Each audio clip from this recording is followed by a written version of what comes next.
마태복음 1장 18절에서 25절 말씀까지 우리 한 절씩 교독하겠습니다.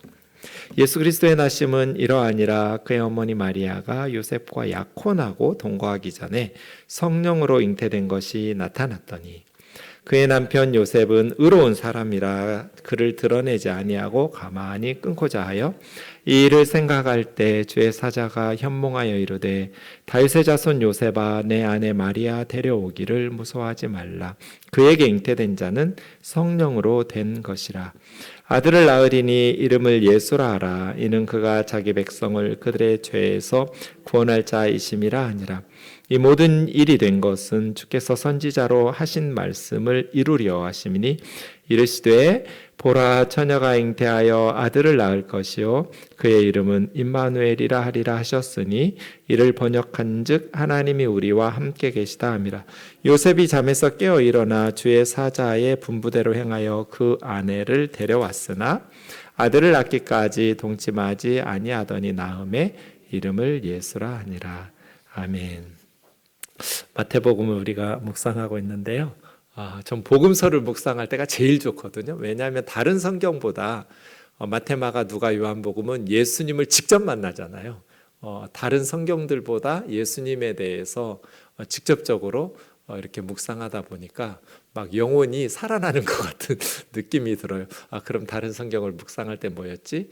이런 생각도 들지만 어쨌든 복음서가 직접적으로 예수님의 사역을 이렇게 전하고 있는 성경이다 보니까 더 우리가 더 가까이 주님을 만나고 더 직접적으로 주님을 이렇게 묵상하게 되어서 요즘 참 행복합니다. 오늘 본문은 예수님의 성육신, 예수 그리스도의 나심은 이러하니라 이렇게거든요. 우리가 주의해야 될 것이 예수 그리스도의 나심이 두 가지 영역에서 이루어지잖아요. 하나는 성령으로 잉태되죠. 또 하나는 마리아의 순종과 몸을 통해서 태어났고 마리아와 요셉의 순종을 통해서 양육되죠. 두 가지 측면을 다 존중하면서 두 가지 측면을 다 묵상해야죠. 너무 영적인 부분만 묵상하다 보면 마리아와 요셉의 순종과 그 육신적인 힘겨웠던 그러한 부분들을 무시하기가 쉬워요. 반대로 너무 육적인 마리아와 요셉에게 포커스를 맞추고 그것만을 묵상하다 보면 성령으로 잉태된 하나님의 새 창조거든요. 새 역사라는 성령의 역사하심, 성령을 통해서 이루시려는 하나님의 새로운 구원의 역사를 소홀히 여기게 돼요. 그래서 두 가지 영역을 이건 마찬가지죠. 사라가 90살에 이삭을 임신했어요. 그죠? 89살에 임신해서 90살에 낳았죠. 아브라함 100살 때 이삭을 낳았어요. 이미 생리가 끝났어요. 아이를 임신할 수 있는 가능성 없어요. 그런데 하나님께서 다시 회춘시키신 거잖아요. 아브라함과 사라의 몸을. 그런 어떤 하나님의 역사죠. 영적인 측면이 있어요. 이삭의 출생에. 그러면 하나님이 영적인 그런 은혜로 기적적으로 임신하셨으니까 사라는 힘들지 않게 아이를 낳았는가? 아니요. 10달 동안 정말 노산의 위험 속에서 굉장히 조심하면서 아이를 낳았고 누구보다도 힘겹게 낳았을 거예요. 90살에 여러분 아직 90된 분 여기 아무도 없어요? 아직 90에 아이를 낳았다 해보세요. 지금 우리보다는 수명이 길었지만 사라가 127세까지 살았으니까 우리들보다는 수명이 길었다 쳐도 생리가 끝난 할머니 90의 노산이란 말이에요. 그런 어떤 출산의 위험이 있는 거죠. 그런 두 가지 영역을 우리가 다 이해해야 돼요. 하나님께서 은혜 베푸시고 하나님이 기적적으로 역사하시면 인간적인 수고와 위험은 없는가? 아니요, 있죠. 그래서 성경을 볼 때 어떤 사건이나 인물을 대할 때 두 가지 영적인 측면과 육적인 측면을 동시에 고려하면서 묵상해야 우리가 정확하게 말씀을 해석하고 적용하게 될 거예요. 예수님도 마찬가지죠. 예수 그리스도의 나심은 이러하니라 하면서 본문이 시작되는데 성령으로가 두 번 반복돼요. 성령으로 된 것이다. 성령으로 된 것이다. 무슨 뜻이에요? 첫 번째 아담이 하나님에 의해서 만들어진 것처럼 그때는 부모가 없으니까 첫사람 아담은 난자와 정자가 만나서 만들어진 게 아니죠. 어떻게 처녀가 임신을 하냐고. 성령으로 임신했다고요. 처녀 혼자 임신한 게 아니고, 마리아 혼자 아이를 임신한 게 아니고 성령께서 임하셔서 아이를 임신케 하셨다는 거예요. 그렇게 남자의 씨가 아닌 첫사람 아담이 우리가 본 적은 없지만 뭐 아담이라고 부르든지 뭐 누구라고 부르든지 성경을 믿든지 안 믿든지 어쨌든 지금 우리가 이 땅에 존재하고 있다는 것은 첫 번째 사람은 부모가 없었으니 난자와 정자의 만남으로 이루어진 출생이 아니고, 그것이 가능한 것은 하나님의 능력, 하나님의 창조의 능력으로 첫사람이 만들어지듯이, 중요한 거는 인간은 불가능하죠. 그것이 사실이냐 아니냐가 중요한 거죠. 하나님께서 그렇게 성령으로, 하지만 동시에 마리아의 순종과 마리아의 몸을 통해서 예수님은 10달 동안 마리아의 태중에서 양육되었고, 또 태어나서 어린 시절을 그 시절에 2000년 전에는 굉장히 지금처럼 뭐 백신이 있다거나 아이들 접종을 한다거나 그러지 않겠죠. 여러 가지 그런 의학적인 것들이 더 열악했을 테니까, 더더군다나 헤롯 왕은 죽이려고 덤비고 있는 그러한 굉장히 위험한 순간들을 통과하면서 태어나신 거죠. 이 두 가지를 기억하면서 본문을 접근하는 게 좋을 것 같습니다. 18절을 먼저 보겠습니다. 예수 그리스도의 나심은 이러하니라. 예수 그리스도의 나심이라고 번역한 거, 이거 이제 헬라말로 하면 게네시스거든요. 이게 창세기도 제네시스잖아요. 영어로. 게네시스라는 나심.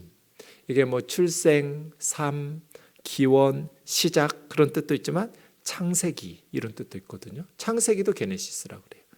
그래서 어떻게 보면 예수 그리스도의 창세기 이렇게 볼 수도 있는 거네요. 제가 무슨 얘기하고 싶으냐면, 하나님께서는 예수 그리스도를 통해서 새로운 창조를 시작하신 거예요. 새로운 역사를 창조하기 시작하셨어요.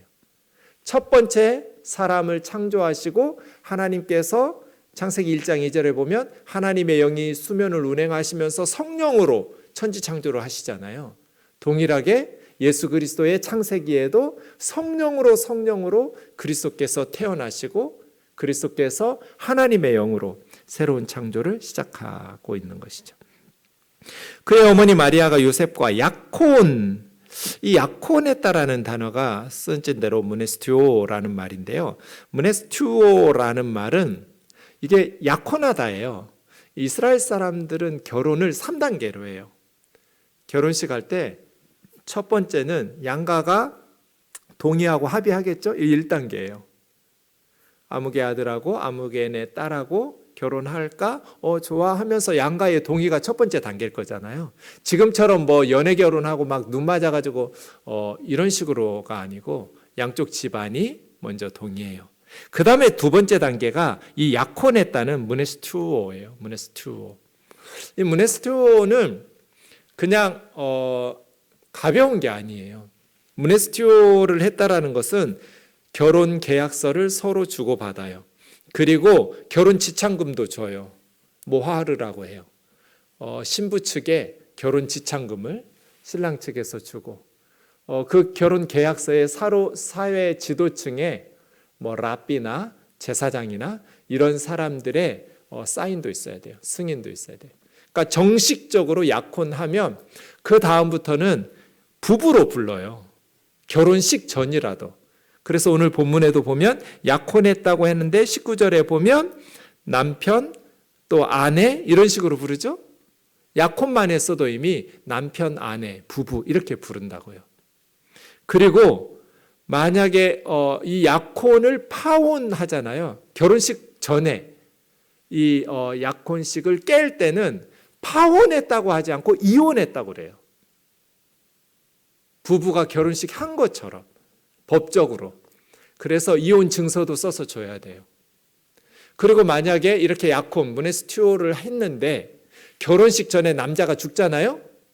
그러면 결혼식 안 했으니까 처녀인가? 아니에요. 과부라고 불러요. 그러니까 결혼식 한 거예요. 한 것이나 똑같은 효력이 있는 법적인 조치예요. 약혼했다는 것은.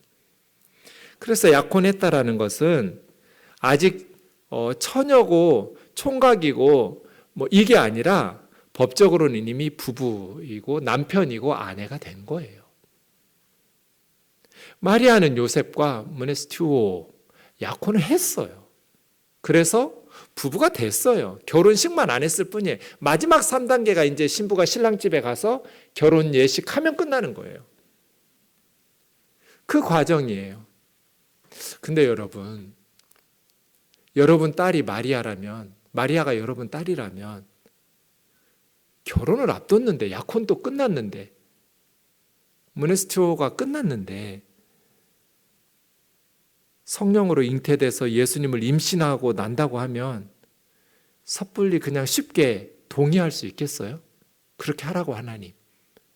이게 쉬울까요? 전 못할 것 같아요. 그 말을 누가 믿겠어요? 요셉이 믿겠어요? 내가 성령으로 임신했다고. 이 말을 요셉이 믿고 정말 그러냐고 흔쾌히 하나님의 사자 천사가 요셉의 꿈에 나타나서 말씀하시지 않았으면 요셉 못 믿었을 거예요. 이런 경우 어떻게 해야 되냐면 신명기 22장에 명확하게 법이 나와요.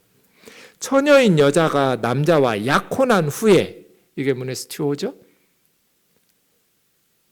남자하고 약혼했는데 다른 남자가 그녀를 성읍 중에 만나서 동침하면 둘 다 성읍문으로 끌어내고 돌로 쳐서 죽여라. 성 안에서 여자는 소리를 지를 수 있었잖아요. 그런데 소리를 지르지 않고 그런 부정한 행위를 했다는 것은 여자가 동의했다는 거거든요. 그래서 둘 다 돌로 쳐서 죽이라고 하는 거예요. 그런데 25절 보시면 만약 남자가 어떤 약혼한 처녀를 들에서 만나서, 이건 이제 강간이 돼요. 그랬을 때는 남자만 죽일 것이요. 남자는 무조건 죽어요. 못된 짓 하면.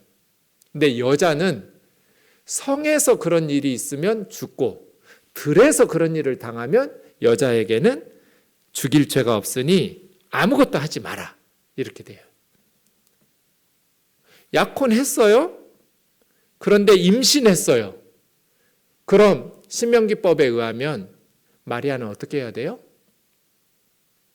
돌에 맞아 죽어야 돼요. 이게 그 시대의 문화, 법이죠. 율법이에요. 걸프전 때 이라크 자매님을 미군들이 성폭행했어요. 감옥에 있는 이라크 여죄수죠. 그럼 그 자매님은 죄가 없어요. 아무 잘못도 없어요. 죄는 미군들이 저지른 거예요. 성폭행을 한. 근데 그 자매를 마을에 왔을 때 오빠들이 앞장서서 마을에 이렇게 땅을 파고 거기다가 자기 여동생을 집어넣고 돌을 던져서 쳐 죽였어요. 이걸 명예살인이라고 그래요. 명예를 지키기 위해서 살인한다. 처벌 안 받아요. 그게 무슬림법이에요. 지금도 그러는데 2000년 전에 약혼한 여인이 임신을 했다? 여러분 요셉이라면 어떤 생각할까요? 사람들 신경 안 쓰일까요? 당연히. 많은 사람들이 요셉이 임신시키고 지금 파혼하려고 한다. 자기가 임신시켜놓고 임신한 마리아를 버린다. 이런 생각을 할 수도 있었겠죠. 그렇다고 해서 다른 남자하고 부정한 행위를 저지르고 임신한 마리아를 데리고 살 자신도 없어요. 요셉은 딜레마예요. 네. 그래서예요. 18절 다시 보시면 이 마리아의 순종 말이에요. 참 귀하다. 누가복음 1장 38절에 마리아가 이르되 주의 종이 오니 말씀대로 내게 이루어지이다. 이렇게 하나님의 뜻에, 우리 한글 성경은 주의 여종이 오니 그랬거든요. 그냥 종이라고 하는 게 좋지, 왜 여자들한테는 여종이라고, 남자들은 남종이라고 잘 안 하잖아요. 남교수라고 안 하는데 왜 여교수라고 해요? 똑같이 교수인데. 여성 명사, 남성 명사 따로 있긴 해요. 그럼 남성 명사 있을 때도 남종 이렇게 번역 안 하잖아요, 한글 성경에서. 여자일 때만 왜 여종이라고 번역하는지 좀 마음에 안 들어서 그냥 제가 가로쳐 버렸어요. 네. 이게 진짜 주의 종이죠. 종이 뭐예요? 주인의 뜻에 순종하는 게 종이죠. 약혼했는데 요셉하고 행복한 가정을 꿈꾸면서, 요셉 정말 의로운 사람이고 착한 사람이거든요. 그런 남자하고 이제 행복하게 살 것을 계획하고 있는데 마른 하늘의 날벼락이지, 갑자기 약혼한 자기에게, 이게 지금 돌에 맞아 죽을 일이에요. 임신을 좀 하자니 어떻게 그렇게 하라고 그래요. 그런데 마리아는 주의 종이오니, 주의 종이오니 말씀대로 내게 이루어지이다. 마리아가 순종을 해요. 그때 마리아 한 13살쯤 됐을 거예요. 그 당시 평균 연령이, 그때 결혼하니까요. 12~13살. 그 어린 소녀가 하나님 앞에 자신의 목숨을 내놓은 거죠. 자신의 모든 계획과 자신의 모든 행복과 미래를 다 내려놓고 말씀대로 하시라고. 왜? 나는 주의 종이기 때문에. 이게 주의 종이죠. 마리아가 순종하지 않았으면 예수님이 어떻게 오시겠어요? 마리아의 순종 말이에요.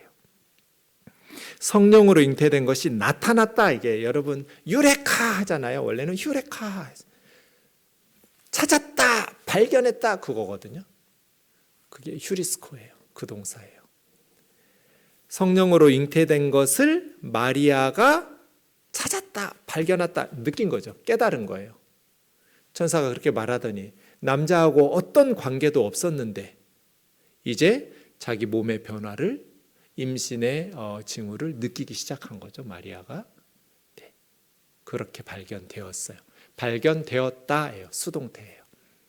마리아가 성령으로 잉태된 것을 깨닫게 되었어요. 그러면서 이제 점점 배가 불러오죠. 19절입니다. 남편 요셉은 의로운 사람. 의로운 사람이라는 건 뭐예요? 하나님의 말씀에 순종하는 사람이죠. 그게 의로운 사람이에요. 하나님의 뜻대로 사는 사람, 하나님의 말씀에 순종하면서 사는 사람, 의로운 사람이거든요. 그럼 하나님 말씀에 순종하려면 어떻게 해야 돼요? 마리아를 돌로 쳐서 죽여야죠.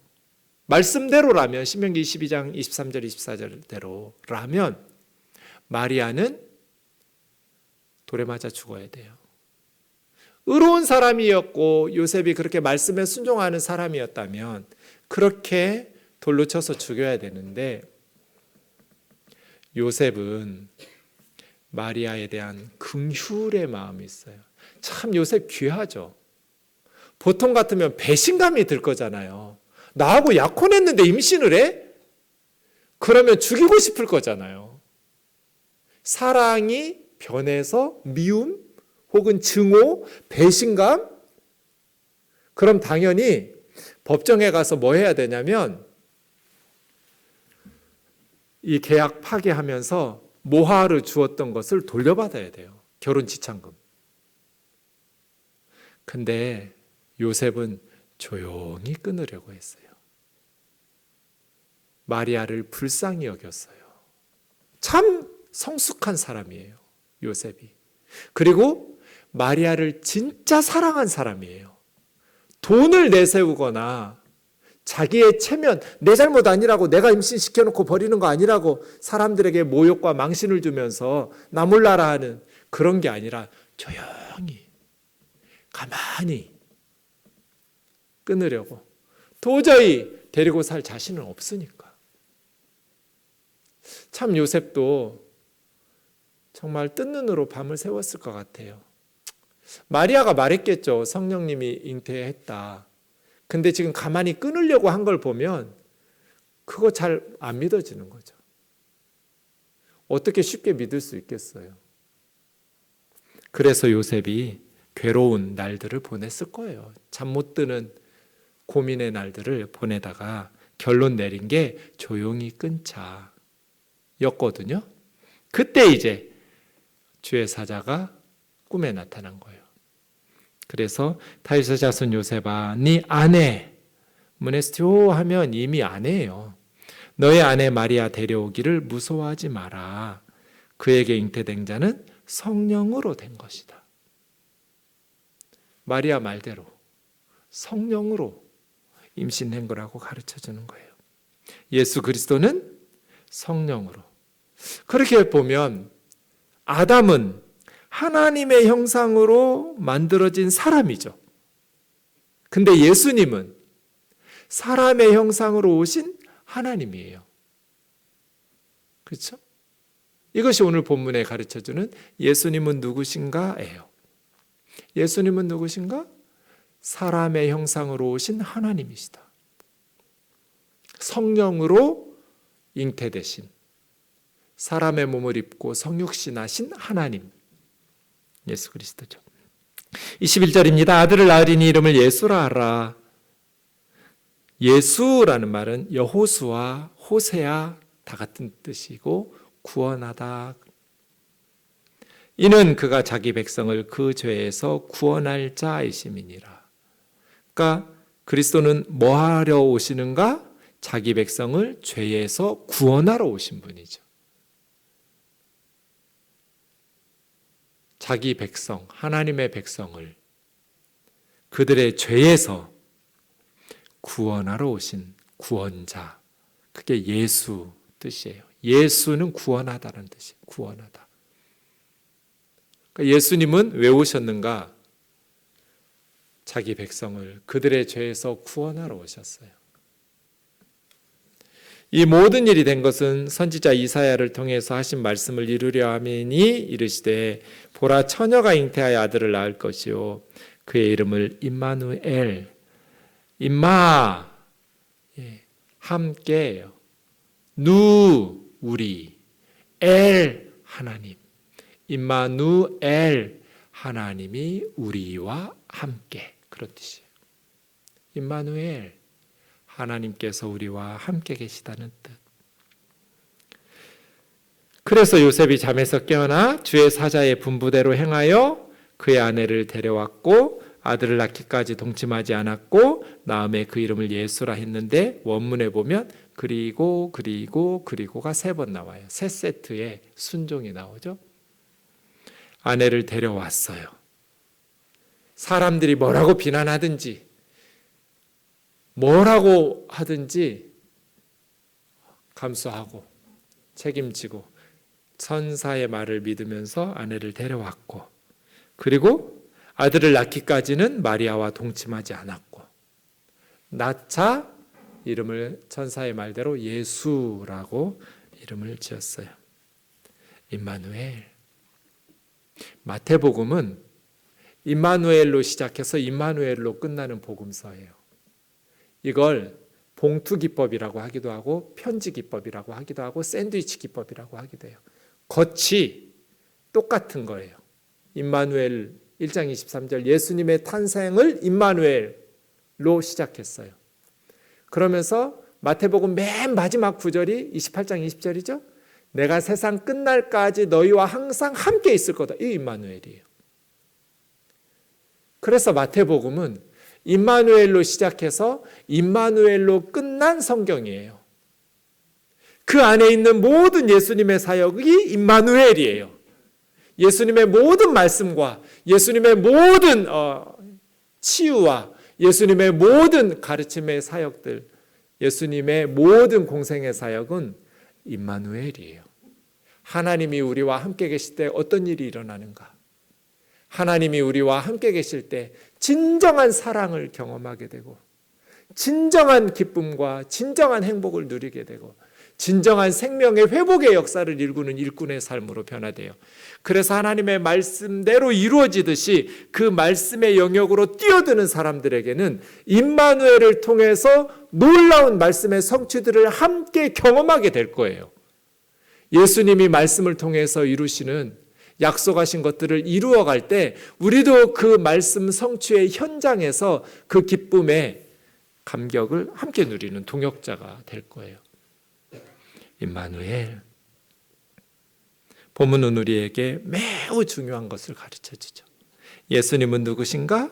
임마누엘이시다. 하나님이 우리와 함께. 예수님은 누구신가? 하나님이 우리와 함께. 임마누엘이시다. 왜 예수님만 유일한 구원자이신가? 왜 예수님이 이 세상 모든 사람들에게 유일한 구원자예요? 왜 부처님이나 알라신이나 다른 종교에는 구원이 없고 오직 예수님에게만, 심지어 구약 성경은 하나님을 믿는 유대인들, 이스라엘 사람들에게도 구원, 천국 못 간다고 왜 말해요? 왜 예수를 믿지 않으면 구원을 받을 수 없다고 말할까요? 유대교이든지 무슬림, 이슬람교이든지 유교이든지 불교이든지 힌두교이든지 이 세상의 모든 종교에는 구원자가 없어요. 예수님만 유일한 구원자예요. 왜요? 임마누엘이시기 때문이에요. 임마누엘이 뭐예요? 하나님이 우리와 함께. 우리를 구원하려면 어떤 위대한 인간은 사람들을 구원할 수 없어요. 초월성이 있어야 돼요. 우주보다도 크신 능력을 가진 분이어야 돼요. 하나님이어야 돼요. 망가진 세상 구원하려면. 그런데 그 우주적인 초월자가 우리 죄를 해결하고 구원하시기 위해서 이 세상에 오셔야 돼요. 이거 내재성이라고 그래요. 이슬람교의 알라신은 초월성은 있어요. 그런데 우리의 죄를 구원하기 위해서 이 세상에 내재하고 세상에 오신 적이 없어요. 유대교의 여호와도 마찬가지예요. 야훼도. 그래서 창조주이기는 하고 심판주이기는 하지만 구원자가 아니에요. 그들은. 그럼 무슬림은 어떻게 구원받아요? 자기들이 코란 지켜서 구원받아요. 코란 죽어서 많이 지키면서 저울에 달아봐가지고 지킨 게 많으면 천당 가고 어긴 게 많으면 지옥 가요. 이게 이슬람교 교리예요. 유대인들은 어떻게 구원받아요? 자기들이 율법 지켜서. 그래서 다 자력으로, 자기 힘으로 구원받는다고 믿어요. 선행을 하든지 율법을 지키든지 코란을 지키든지 진리를 터득해서 득도를 하든지 다 자력 구원이잖아요. 구원자가 아니에요. 힌두교, 불교 다 자력 구원이에요. 구원자 없어요. 초월성은 있는데 신들이 내재성이 없어요. 왜 예수 그리스도가 유일한 세상의 구원자이신가? 임마누엘이시기 때문이에요. 우주보다도 크신 창조주 하나님이 우리 죄를 위해서 그들의 죄에서 우리를 구원하시려고 세상에 성육신하여 오셨기 때문이에요. 그래서 예수님이 유일한 구원자예요.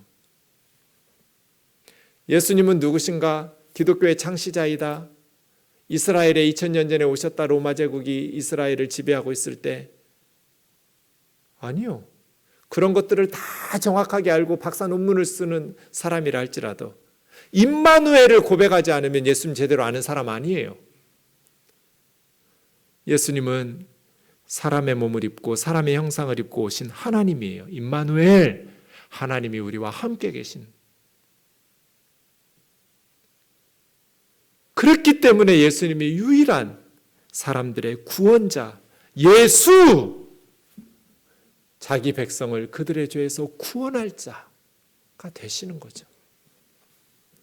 하나님께서 우리에게 주신 가장 큰 선물, 예수 그리스도의 성육신이죠.